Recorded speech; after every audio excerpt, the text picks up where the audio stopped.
Chama cha walimu nchini KNUT kimependekeza nyongeza ya 60% kwa mishahara ya walimu kote nchini.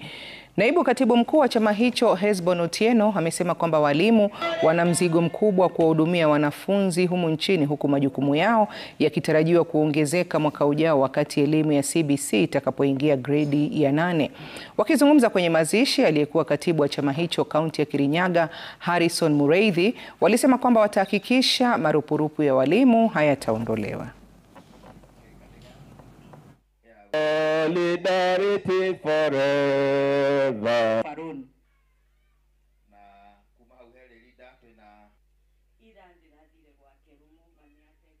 Tumeweka proposal yetu kwa mwajiri wetu Teacher Service Commission, na tumesema katika hiyo cycle kulingana na uchumi wa Kenya ilivoko sasa, tunaona kuwa walimu wakipata nyongeza katika mishahara yao ya 60% itakuwa mzuri. Sawa sawa?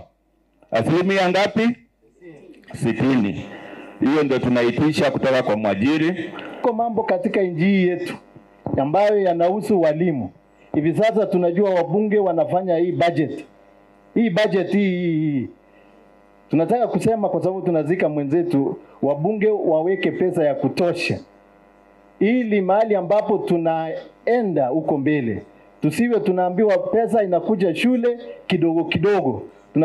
Tunataka ikuje ile ya kutosha, wanafunzi wetu, walimu wetu na stakeholders wote wapate kuwa na amani wakati pesa imekuja.